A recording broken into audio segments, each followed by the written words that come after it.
నమస్తే అన్న, అందరికీ నమస్కారం. ప్రస్తుతం కువైట్ ఎయిర్పోర్ట్లో మనం చూసుకుంటే నల్లటి పొగ వస్తూ ఉందని చెప్పేసి కువైట్లో ఉన్న ప్రజలు ఆందోళన వ్యక్తం చేస్తూ ఉన్నారన్నమాట. అలాగే నిన్న తెల్లవారుజామున మనం చూసుకుంటే కానీ ఇరాన్కు సంబంధించిన 2 డ్రోన్లు అయితే కువైట్ ఎయిర్పోర్ట్ను లక్ష్యం చేసుకుని దాడి చేశాయన్నమాట. అలాగే 2 డ్రోన్లు మనం చూసుకుంటే కువైట్ ఎయిర్పోర్ట్లోని విమానాలకు సంబంధించిన ఫ్యూయల్ ట్యాంకులు, ఇంధనానికి సంబంధించిన ట్యాంకులు ఏవైతే ఉన్నాయో వాటిని అయితే ఢీకొనడం జరిగింది. ఢీకొనిన తర్వాత భారీగా మంటలు చెలరేగాయన్నమాట. నిన్నటి నుంచి ఈ రోజు వరకు మనం చూసుకుంటే కానీ నల్లటి పొగ అయితే వస్తూ ఉందన్నమాట. అగ్నిమాపక శాఖ బృందాలు, సిబ్బంది అక్కడ అహర్నిశలు అయితే కష్టపడుతూ ఉన్నారు మంటలు అదుపు చేయడానికి. తాజాగా మనకు చూసుకుంటే స్క్రీన్ మీద మీకు ఒక ఫోటో కనబడుతూ ఉంది. కువైట్ రక్షణ శాఖ మంత్రి కువైట్ ఎయిర్పోర్ట్ను సందర్శిస్తే ఈరోజు ఆ ఫోటోలో చూడండి నల్లటి పొగ అయితే ఇప్పటికి కూడా వస్తూ ఉందన్నమాట. అలాగే ఇంధన నిల్వ కేంద్రాలను లక్ష్యం చేసుకొని డ్రోన్ దాడి జరగడంతో ఆస్తి నష్టం వాటిల్లినప్పటికీ ఎలాంటి ప్రాణ నష్టం జరగలేదని చెప్పి అధికారులు తెలిపారు.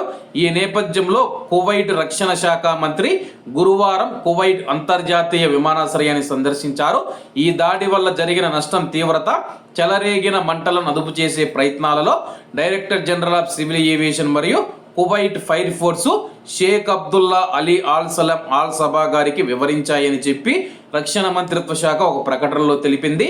నష్టం మౌలిక సదుపాయాలకే పరిమితమయ్యింది, ఎవరికి ఎటువంటి గాయాలు కాలేదని చెప్పి మంత్రిత్వ శాఖ పేర్కొంది.